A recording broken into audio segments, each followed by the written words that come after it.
تصور کیجئے کہ ایک ایسی ویب سائٹ موجود ہے جہاں ایک طرف یہ خبر چل رہی ہے کہ کسی مخصوص ملک پر میسائلز کب گریں گے، اور ٹھیک اس کے برعکس لوگ اس بات پر $529 ملین کا داؤ لگا رہے ہیں۔ ہاں، یہ سننے میں واقعی کسی ایکشن مووی یا کسی آنے والی سائنس فکشن داستان کا حصہ لگتا ہے۔ بالکل، لیکن حیران کی بات یہ ہے کہ یہ کوئی افسانہ نہیں ہے، یہ بالکل آج کی حقیقت ہے۔ اور آج کے اس تفصیلی جائزے میں ہم حالیہ میں سامنے آنے والی مالیاتی رپورٹس، دستاویزات اور قانونی بلوں کا مطالعہ کر رہے ہیں۔ صحیح، تاکہ اس حیران کن رجحان کی تہہ تک پہنچا جا سکے، جسے عام زبان میں وار بیٹنگ یعنی جنگ پر شرطیں لگانا کہا جا رہا ہے۔ ایگزیکٹلی، اور آج کا ہمارا بنیادی مقصد اس بات کا خلاصہ کرنا ہے کہ کس طرح عالمی بحران یعنی جو گلوبل کانفلکٹس ہیں وہ ایک مکمل مالیاتی کھیل میں تبدیل ہو چکے ہیں۔ اس میں کتنے کروڑوں ڈالر شامل ہیں اور قانون ان سب سے کیسے نپٹ رہا ہے۔ اور اس موضوع کو سمجھنے کے لیے صرف اعداد و شمار پر نظر ڈالنا کافی نہیں ہوگا، ہمیں ان طریقہ کار کو بھی سمجھنا ہوگا جو ان مارکیٹوں کو چلاتے ہیں۔ ہاں، کیونکہ یہ بہت پیچیدہ ہے۔ لیکن یہاں میں ایک بات بالکل واضح کر دوں، اور یہ ایک امپارشیلٹی کلاز کے طور پر ہے۔ اس جائزے میں مختلف سیاستدانوں اور اداروں کا ذکر آئے گا، جیسے ٹرمپ فیملی یا سینیٹر مرفی۔ بالکل ٹھیک کہا آپ نے۔ مقصد کسی کی حمایت یا مخالفت کرنا نہیں ہے، ہم صرف ان حقائق کو سامنے رکھ رہے ہیں جو ہمیں ان ذرائع اور دستاویزات میں فراہم کیے گئے ہیں۔ صحیح، کیونکہ اصل کہانی انہی دستاویزات میں چھپی ہیں۔ یہ ایک انتہائی پیچیدہ نظام ہے جہاں عالمی تنازعات، ٹیکنالوجی اور مالیاتی مفادات آپس میں اس طرح جڑ چکے ہیں کہ انہیں الگ کرنا تقریباً ناممکن لگتا ہے۔ تو سیدھا ان اعداد و شمار کی طرف چلتے ہیں، چلیے اس کو کھولتے ہیں۔ سب سے پہلے ان مارکیٹوں کے حجم کی بات کرتے ہیں، مطلب ان کا سکیل کتنا بڑا ہے۔ اگر ہم فیبروری 2026 کے آخر کی بات کریں، جب امریکہ اور اسرائیل کی طرف سے ایران پر حملے شروع ہوئے تھے۔ ہاں، وہ کافی ٹینس ٹائم تھا۔ بالکل، تو ذرائع بتاتے ہیں کہ ان پریڈکشن مارکیٹس یعنی پیشن گوئی کی مارکیٹوں میں پیسے کا ایک ایسا طوفان آیا جس کی پہلے کوئی مثال نہیں ملتی۔ پولی مارکیٹ نام کی صرف ایک پلیٹ فارم پر امریکہ کی طرف سے ایران پر حملے کے وقت پر $529 ملین کی شرطیں لگائیں گئیں۔ ویٹ، واقعی $529 ملین؟ جی ہاں، 529۔ او واو، یعنی یہ آدھی $1 بلین سے بھی زیادہ کی رقم ہے، اور وہ بھی صرف ایک سوال پر کہ حملہ کب ہوگا۔ ایگزیکٹلی، اور دستاویزات بتاتی ہیں کہ سرگرمی صرف اس ایک سوال یا ایک پلیٹ فارم تک محدود نہیں تھی۔ اسی پولی مارکیٹ پر مزید $150 ملین صرف اس بات پر لگائے گئے کہ ایران کے سپریم لیڈر آیت اللہ علی خامنئی سطح سے باہر ہوں گے یا نہیں۔ حیرت انگیز ہے، 150 ملین صرف ایک شخص کے اقتدار کے خاتمے پر۔ ہاں، اور اس کے ساتھ ہی ایک اور مقابلے کا پلیٹ فارم ہے جس کا نام کلشی ہے۔ وہاں بھی حکومت کی تبدیلی سے متعلق ایک مارکیٹ بنائی گئی جس پر تقریباً $36 ملین کا ٹریڈنگ والیوم دیکھا گیا۔ اچھا، تو جب ہم ان تمام رقموں کو ملاتے ہیں تو یہ واضح ہو جاتا ہے کہ یہ کوئی چھوٹا موٹا آن لائن رجحان نہیں ہے، یہ ایک باقاعدہ عالمی مالیاتی سرگرمی بن چکی ہے۔ نیشن مارکیٹس یعنی کسی شخص کے قتل پر شرط لگانے پر ہمیشہ سخت قانونی پابندیاں عائد ہوتی ہیں۔ صحیح، یہ تو بالکل ایسا ہے جیسے ہم کسی کرکٹ میچ کے نتیجے پر شرط لگا رہے ہوں، مگر یہاں بال کی جگہ میسائلز ہیں۔ تو پھر یہ پلیٹ فارمز کھلے عام ایسی شرطیں کیسے لگوا رہے ہیں؟ قانون انہیں اجازت کیسے دے رہا ہے؟ یہاں جو بات حیران کن ہے وہ یہ ہے کہ ان پلیٹ فارمز کے قانونی طریقہ کار میں الفاظ کا بہت ہوشیاری سے استعمال کیا جاتا ہے۔ ذرائع واضح کرتے ہیں کہ یہ پلیٹ فارمز ڈائریکٹ قانونی پابندیوں سے بچنے کے لیے انڈائریکٹ کانٹریکٹس بناتے ہیں۔ انڈائریکٹ کانٹریکٹس، تھوڑا اس کو آسان لفظوں میں سمجھائیں۔ یعنی بالواسطہ معاہدے۔ دیکھیں، قانون کی نظر میں کسی کے قتل پر شرط لگانا جرم ہے، لیکن یہ پلیٹ فارمز یہ نہیں پوچھتے کہ کیا فلانا شخص قتل ہوگا، بلکہ سوال کچھ اس طرح ڈیزائن کیا جاتا ہے کہ کیا آیت اللہ خامنئی اس تاریخ تک آؤٹ ہو جائیں گے۔ اچھا، تو انہوں نے آؤٹ کا لفظ استعمال کیا۔ بالکل، اب اس آؤٹ ہونے کی تعریف میں ان کی موت، ان کا ریزائن کرنا یا انہیں ہٹایا جانا سب شامل ہو جاتا ہے۔ آئی سی، یہ تو شبدوں کا پورا گھول مال ہے۔ ہاں ہاں، اسی طرح کیا نیوکلیئر دھماکہ ہوگا جیسے سوالات بنائے جاتے ہیں۔ الفاظ کا یہ چناؤ ان کانٹریکٹس کو قانونی طور پر فائنینشیل فورکاسٹنگ یعنی مالیاتی پیشن گوئی کا روپ دے دیتا ہے، جس سے ریگولیٹرز کے لیے انہیں فوراً غیر قانونی ٹھہرانا مشکل ہو جاتا ہے۔ یہ واقعی ایک بہت بڑا لوپ ہول لگتا ہے، لیکن اس پہلو کے ساتھ ساتھ اس پورے نظام کا ایک اور رخ بھی ہے جو دستاویزات میں ملتا ہے۔ ان مارکیٹوں پر سخت تنقید تو ہوتی ہے، لیکن ان کے حامیوں کی اپنی ایک دلیل ہے۔ جی، وزڈم آف دا کراؤڈز والی دلیل۔ ایگزیکٹلی ان پلیٹ فارمز کی حمایت کرنے والوں کا ماننا ہے کہ یہ پریڈکشن مارکیٹس دراصل روایتی میڈیا کے تجزیوں سے زیادہ درست پیشن گوئی کرتی ہیں، کیونکہ ان کا آرگیومنٹ یہ ہے کہ جو ٹی وی پر بیٹھ کر کوئی ایکسپرٹ بات کرتا ہے تو اس کی باتوں کا کوئی مالیاتی نقصان نہیں ہوتا۔ صحیح، ان کا پیسہ داؤ پر نہیں ہوتا۔ ہاں، لیکن یہاں لوگوں کا اپنا پیسہ داؤ پر لگا ہوتا ہے، یعنی ان کا اسکن ان دا گیم ہوتا ہے۔ اس حوالے سے ذرائع کیا بتاتے ہیں؟ کیا سچ میں پیسہ لگنے سے حقیقت زیادہ بہتر سامنے آتی ہے؟ دیکھیں، اکانومسٹ اس تصور کو وزڈم آف دا کراؤڈز کہتے ہیں۔ جب ہزاروں لوگ اپنی معلومات کی بنیاد پر کسی نتیجے پر سرمایہ لگاتے ہیں تو مارکیٹ میں جو پروبیبلٹی بنتی ہے وہ اکثر کسی ایک ماہر کے تجزیے سے زیادہ درست ہوتی ہے۔ کیونکہ لوگ اپنا پیسہ ڈبانا نہیں چاہتے۔ بالکل، حامیوں کا کہنا ہے کہ اس نظام میں جذبات اور میڈیا بائس ختم ہو جاتا ہے۔ اگر آپ غلط معلومات پر شرط لگائیں گے تو آپ اپنا پیسہ کھو دیں گے۔ اس لیے سرمایہ کاری کرنے والے لوگ صرف حقائق تلاش کرتے ہیں۔ یہ دلیل منطقی تو لگتی ہے۔ جہاں پیسہ بولتا ہے لوگ حقیقت کے قریب آنے کی کوشش کرتے ہیں، لیکن دستاویزات بتاتی ہیں کہ جب بات جنگ کی ہو تو یہی مالیاتی مفاد سنگین خطرات پیدا کرتا ہے۔ ہاں، اور حقیقی زندگی پر اس کے اثرات بہت خوفناک ہیں۔ یعنی اگر کسی کا $50 ملین اس بات پر لگا ہے کہ کل حملہ ہوگا تو کیا وہ صرف آرام سے بیٹھ کر انتظار کرے گا؟ رپورٹس یہاں انسائیڈر ٹریڈنگ کی ایسی مثالیں پیش کرتی ہیں جو اس وزڈم آف دا کراؤڈز کے تھیوری کو ہلا کر رکھ دیتی ہیں۔ اس سے ایک اہم سوال پیدا ہوتا ہے کہ کون لوگ ان پلیٹ فارمز کا فائدہ اٹھا رہے ہیں۔ رپورٹس میں واضح طور پر بتایا گیا ہے کہ ایسے افراد جن کے پاس خفیہ فوجی آپریشنز کی پہلے سے معلومات تھی، انہوں نے ان مارکیٹوں کا پورا فائدہ اٹھایا۔ وہ 6 اکاؤنٹس والی بات جو رپورٹ میں تھی؟ ہاں، ایران پر امریکی حملے کی تاریخ کے حوالے سے حملے سے ٹھیک پہلے 6 بالکل نئے اکاؤنٹس بنائے گئے اور ان 6 اکاؤنٹس نے مل کر $1.2 ملین کا منافع کمایا۔ $1.2 ملین اور وہ بھی بالکل نئے اکاؤنٹ سے۔ اور اس میں سب سے حیران کن بات یہ تھی کہ ایک بیٹ یعنی ایک شرط حملے کی خبر آنے سے ٹھیک 71 منٹ پہلے لگائی گئی تھی۔ صرف 71 منٹ پہلے؟ او بھائی، یہ تو کوئی اندازہ نہیں ہو سکتا۔ جو لوگ اتنی بڑی رقم ٹھیک فوجی کاروائی شروع ہونے سے 71 منٹ پہلے لگا رہے ہیں، اس کا سیدھا مطلب یہ بنتا ہے کہ کسی کے پاس اندر کی معلومات موجود تھی۔ بالکل، کسی میں انسائیڈر انفو کا استعمال کیا۔ اور جب ایسی چیزیں ہوتی ہیں تو لوگ صرف معلومات کا فائدہ نہیں اٹھاتے، بلکہ حقیقت کو اپنے مفاد کے مطابق بدلنے کی کوشش بھی کرتے ہیں۔ ایک واقعہ اس حوالے سے ذرائع میں ہے دی ٹائمز آف اسرائیل کے ایک صحافی کا۔ جی ہاں، جسے جان سے مارنے کی دھمکیاں ملیں۔ اس کے پیچھے کا میکنزم کیا تھا؟ پیسہ لگانے والوں کو ایک رپورٹر کی خبر سے کیا مسئلہ تھا؟ یہ پرورس انسینٹیوز یعنی غلط ترغیبات کی ایک بہت سنگین مثال ہے۔ ان مارکیٹوں کو چلانے کے لیے ایک ٹیکنیکل میکنزم ہوتا ہے جسے کرپٹو کی زبان میں اوریکل کہتے ہیں۔ اوریکل؟ ہاں، جب ایک شرط کا وقت پورا ہوتا ہے تو اس کے سمارٹ کانٹریکٹ کو یہ طے کرنا ہوتا ہے کہ شرط کون جیتا۔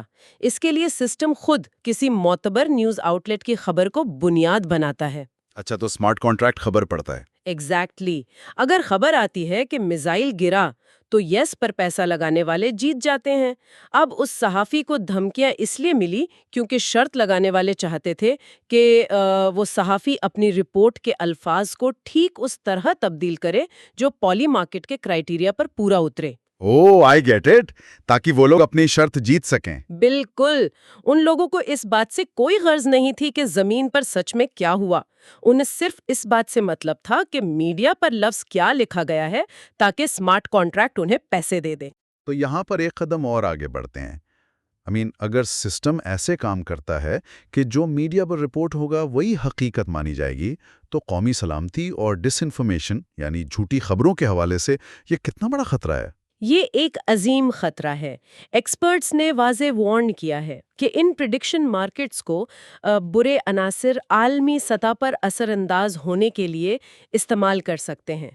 فرض کریں کوئی دشمن گروہ اچانک کسی جھوٹے نتیجے پر کروڑوں ڈالرز لگا دیں تو مارکیٹ میں اس واقعے کی پروبیبلٹی ایک دم سے 80 یا 90% ہو جائے گی۔ ایگزیکٹلی اور میڈیا اس ہائی پروبیبلٹی کو بریکنگ نیوز کے طور پر دکھانا شروع کر دیتا ہے کہ مارکیٹ کے مطابق فلاں واقعہ ہونے والا ہے۔ اس سے عام لوگوں میں خوف پھیل جاتا ہے۔ یہ تو حقیقت کو مینیپولیٹ کرنے کا ایک بہت بڑا ہتھیار بن گیا، مطلب عوام کا حکومتوں اور میڈیا پر سے اعتماد اٹھ جاتا ہے۔ صحیح، کیونکہ میڈیا پروبیبلٹی کو فیکٹ بنا کر پیش کر رہا ہوتا ہے۔ یہاں بات واقعی بہت دلچسپ اور پیچیدہ ہو جاتی ہے۔ اگر عام لوگ یا ٹریڈرز انسائیڈر انفو سے اتنا منافع کما سکتے ہیں تو ان لوگوں کا حجم کیا ہوگا جو براہ راست ایوان اقتدار کے قریب ہیں؟ یہ دستاویزات کا سب سے حساس حصہ ہے۔ بالکل، اور ذرائع کے مطابق ان مارکیٹوں کے تار امریکی سیاست کے اہم ایوانوں سے جڑتے ہوئے نظر آتے ہیں، خاص طور پر ڈونلڈ ٹرمپ کی فیملی اور ان کے قریبی لوگوں سے۔ لیکن پھر واضح کر دوں، ہم صرف دستاویزات میں موجود حقائق شیئر کر رہے ہیں۔ جی میں بتاتی ہوں، مالیاتی رپورٹس میں جو کنیکشنز واضح کیے گئے ہیں وہ بہت ڈائریکٹ ہیں۔ مثال کے طور پر Donald Trump junior Kalshi platform کے اسٹریٹجک ایڈوائزر ہیں۔ کلشی، جہاں 36 ملین کا والیوم دیکھا گیا۔ بالکل وہی۔ اس کے ساتھ ساتھ ان کی ایک وینچر کیپٹل فرم نے پولی مارکیٹ میں ڈبل ڈیجٹ ملینز یعنی کروڑوں ڈالرز کی سرمایہ کاری کی ہوئی ہے۔ اچھا، اور وہاں بھی ان کا ایک ایڈوائزری کردار موجود ہے۔ اس کے علاوہ ٹرمپ میڈیا نے Crypto.com کے ساتھ مل کر اپنا ایک نیا پریڈکشن مارکیٹ پلیٹ فارم متعارف کروانے کا اعلان کیا ہے، جس کا نام ٹروتھ پریڈکٹ رکھا گیا ہے۔ تو اس کو منطقی طور پر سمجھنے کی کوشش کرتے ہیں۔ یہ ایسا ہی ہے جیسے کوئی شخص کسینو کا مالک بھی ہو اور کھیلنے والی ٹیم کا حصہ بھی ہو۔ کانفلکٹ آف انٹرسٹ تو واضح نظر آتا ہے۔ صحیح کہا آپ نے۔ لیکن ہمیں یہ یاد رکھنا ہے کہ رپورٹس میں براہ راست کوئی ایسا ثبوت نہیں ہے کہ ان مشکوک ٹریڈز کے پیچھے خود ٹرمپ فیملی تھیں۔ یہ سرگرمیاں ان پلیٹ فارمز پر گمنام افراد نے کی ہیں، لیکن ان ٹریڈز کی ٹائمنگ حیران کن ہے، خاص کر 23 مارچ کے حوالے سے۔ ٹھیک کہا، 23 مارچ کو جو مالیاتی سرگرمی دیکھی گئی وہ ان پہلے والے 1.2 ملین ڈالرز کے منافع سے کہیں زیادہ بڑی تھی۔ یہ وہ دن تھا جب پریزیڈنٹ ٹرمپ نے ایران کے ساتھ سیز فائر یعنی جنگ بندی کی بات چیت شروع ہونے کا اعلان کیا تھا۔ اچھا، اس اعلان سے چند لمحے پہلے مارکیٹ میں اچانک ایک عظیم حرکت ہوئی۔ کسی نے 1.5 بلین ڈالرز کے S&P 500 فیوچرز خریدے اور اسی وقت 192 ملین ڈالرز کے آئل یعنی تیل کے فیوچرز بیچ دیے۔ 1.5 بلین ڈالرز، یہ تو بہت ہیوج اماؤنٹ ہے۔ اور سیز فائر کی خبر باہر آتی ہے اور یہ ٹریڈز کروڑوں ڈالرز کا منافع سمیٹ لیتی ہیں۔ لیکن عام سننے والوں کے لیے تھوڑا واضح کریں، S&P 500 خریدنے اور تیل بیچنے کا سیز فائر سے کیا لنک ہے؟ یہ مالیاتی دنیا کا ایک بہت بنیادی اصول ہے۔ جب بھی کسی عالمی تنازع میں جنگ بندی ہوتی ہے تو عالمی سطح پر تیل کی سپلائی چین محفوظ ہو جاتی ہے۔ صحیح، اور جب سپلائی محفوظ ہوتی ہے تو قیمت گھٹتی ہے۔ ایگزیکٹلی۔ اس لیے اندر کی معلومات رکھنے والوں نے تیل کے فیوچرز پہلے ہی بیچ دیے یعنی شارٹ کر دیے۔ دوسری طرف سٹاک مارکیٹس کو امن پسند ہے۔ جنگ رکتی ہے تو کمپنیوں کے شیئرز اوپر جاتے ہیں، اس لیے انہوں نے S&P 500 خرید لیا۔ یہ ٹریڈز اتنی پرفیکٹ تھیں کہ ان کا سکسیس ریٹ تقریباً 100% تھا۔ لیکن ان کو ریگولیٹرز پکڑتے کیوں نہیں؟ اگر اتنی بڑی رقم ادھر ادھر ہو رہی ہے۔ دستاویزات میں ایک لفظ استعمال ہوا ہے والیٹ سپلٹنگ۔ یہ کیسے کام کرتا ہے؟ والیٹ سپلٹنگ کرپٹو کی دنیا میں ایک بہت چلاک ٹیکنیک ہے۔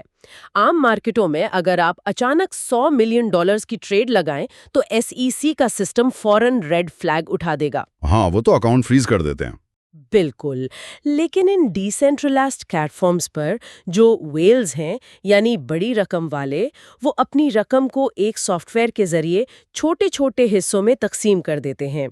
وہ ایک ہی وقت میں 100 نئے گمنام اکاؤنٹس بناتے ہیں اور ہر اکاؤنٹ سے $1 لاکھ کی ٹریڈ لگاتے ہیں۔ او واو، تو آرڈر بک میں ایسا لگتا ہے کہ بہت سارے مختلف عام لوگ ٹریڈنگ کر رہے ہیں۔ صحیح، جبکہ حقیقت میں وہ سب ایک ہی ماسٹر اکاؤنٹ سے جڑے ہوتے ہیں۔ اسی وجہ سے ان 23 مارچ والی ٹریڈز کو ٹریس کرنا ناممکن ہو گیا۔ یہ واقعی ایک پریشان کن سطح کی مینیپولیشن ہے، اور دستاویزات میں ایک اور سرمایہ کاری کا ذکر بھی تو ہے جو دفاعی یعنی فوجی کانٹریکٹ سے جڑی ہے، ٹرمپ برادرز کا ڈرونز بنانے والی کمپنیز میں حصہ۔ جی ہاں، ایک کمپنی ہے پاورس جو ماہانہ 10,000 ڈرونز بنانے کا ٹارگٹ رکھتی ہے، اور دوسری ہے انیوژول مشینز جس کے بورڈ پر ڈونلڈ ٹرمپ جونیئر خود شامل ہیں۔ اور جیسے ہی ایڈمنسٹریشن بدلی، انہی کمپنیز کو اہم فوجی آرڈرز ملنا شروع ہو گئے۔ تو یہاں ایک امیر اور غریب کا یا عام اور خواص کا فرق دیکھیں۔ ایک جگہ پالیسی بن رہی ہے دفاعی کانٹریکٹس کی، اور دوسری جگہ انہی پالیسیز پر لوگ شرطیں لگا کر پیسے بنا رہے ہیں۔ میری نظر میں اسی فریم ورک نے قانون سازوں کو آواز اٹھانے پر مجبور کیا ہے۔ پالیسی اور ذاتی منافع کے درمیان لکیر بہت زیادہ دھندلی ہو چکی ہے۔ تو اس سب کا مطلب کیا ہے؟ قانون نافذ کرنے والے ادارے کیا کر رہے ہیں؟ دستاویزات قانونی کارروائی کے حوالے سے کیا بتاتی ہیں؟ سیاسی سطح پر ایک کشمکش شروع ہو چکی ہے۔ ڈیموکریٹک سینیٹر کرس مرفی نے ایک نیا بل لایا ہے جسے بیٹس آف ایکٹ کہتے ہیں۔ اس کا مقصد حکومتی فیصلوں اور اسیسینیشنز پر شرط لگانے کو مکمل غیر قانونی قرار دینا ہے۔ ہاں، انہوں نے اس عمل کو انسانے یعنی پاگل پن بھی کہا تھا۔ بالکل۔ اس کے علاوہ ریپرزنٹیٹو مائک لیون نے بھی کوشش کی ہے کہ ان پلیٹ فارمز کو فیڈرل جورسڈکشن میں لا کر ان پر پابندی لگائی جائے۔ لیکن ادارے جیسے کموڈیٹی فیوچرز ٹریڈنگ کمیشن یعنی CFTC وہ کیا کر رہے ہیں؟ پولی مارکیٹ پر تحقیقات کا کیا ہوا؟ رپورٹس کہتی ہیں کہ CFTC پر شدید دباؤ ہے۔ پولی مارکیٹ کے خلاف تحقیقات شروع کی گئی تھیں، لیکن حکومت بدلنے کے بعد وہ روک دی گئیں۔ حالانکہ عوامی دباؤ پر پولی مارکیٹ اور کالشی نے خود سے اپنے قوانین میں تبدیلی کی ہے اور انسائیڈر ٹریڈنگ پر پابندی لگانے کا اعلان کیا ہے۔ لیکن دیکھیں، اگر ایک ویب سائٹ اپنے رولز بدل رہی ہے تو الیگزینڈریا اوکیزیو کورٹیز یعنی AOC نے ان نئے قانونوں کو صرف ایک فگ لیف یعنی دکھاوے کا پردہ کیوں کہا؟ کیا رولز بدلنا کافی نہیں ہے؟ دیکھیں، AOC اور دوسرے ناقدین کا اصل مسئلہ اس بنیادی ٹیکنالوجی سے ہے۔ میں سمجھتی ہوں کہ جب ایک پلیٹ فارم بلاک چین پر چل رہا ہو جہاں افراد کی آئیڈینٹی گمنام کرپٹو والیٹس کے پیچھے ہو، وہاں صرف ویب سائٹ پر ایک نیا رول لکھ دینا کافی نہیں ہوتا۔ صحیح، کیونکہ وہ پکڑے تھوڑی جائیں گے والیٹ سپلٹنگ کی وجہ سے۔ ایگزیکٹلی۔ ٹریڈیشنل مارکیٹ میں SEC ہر بینک اکاؤنٹ ٹریک کر سکتی ہے، یہاں نہیں۔ اس لیے اسے صرف کاسمیٹک قدم سمجھا جا رہا ہے۔ اور اس سب پر وائٹ ہاؤس کا کیا ری ایکشن رہا؟ وائٹ ہاؤس نے ان تمام الزامات کی سختی سے تردید کی ہے۔ انہوں نے انہیں بیس لیس یا بے بنیاد قرار دیا ہے اور کہا ہے کہ کوئی آفیشیل حکومتی معلومات کو ذاتی فائدے کے لیے استعمال نہیں کر رہا۔ اچھا، تو پورے مباحثے کا ایک خلاصہ اگر ہم کریں تو یہ واضح ہوتا ہے کہ کس طرح کروڑوں ڈالرز انسانی زندگیوں اور عالمی جنگوں کے نتائجوں پر داؤ پر لگے ہیں۔ اس میں سیاسی مفادات بھی شامل ہیں، اور قانون اس نئی مشکل کو سمجھنے کی کوشش کر رہا ہے۔ اور یہ سننے والوں کے لیے اس لیے اہم ہے کیونکہ عالمی واقعات اور خبریں اب صرف سیاست نہیں رہیں بلکہ ایک بہت بڑا مالیاتی کھیل بن چکی ہیں۔ اس سے میڈیا پر اعتماد سیدھا متاثر ہوتا ہے۔ بالکل صحیح۔ آج کی ان دستاویزات نے سچ میں دنیا کو دیکھنے کا ایک نیا زاویہ دیا ہے۔ آخر میں ایک گہرا سوال جو ان ذرائع سے ہی نکلا ہے، اگر آنے والے وقت میں الگورتھمز اور ایسی پیشن گوئی کی مارکیٹیں مستقبل کا تعین کرنے کا سب سے بڑا ذریعہ بن جائیں تو اس معاشرے کا قبلہ کیا ہوگا؟ یہ سوچنے کی بات ہے۔ کیا آنے والے دور میں سچائی کا معیار وہ ہوگا جو واقعی زمین پر گھٹت ہوا ہے، یا حقیقت اس چیز کو مان لیا جائے گا جس پر سب سے زیادہ پیسہ لگایا گیا ہو؟ یہ ایک ایسا سوال ہے جس پر ہم سب کو اکیلے میں بیٹھ کر ضرور غور کرنا چاہیے۔ آج کے اس تفصیلی جائزے میں شامل ہونے کا شکریہ۔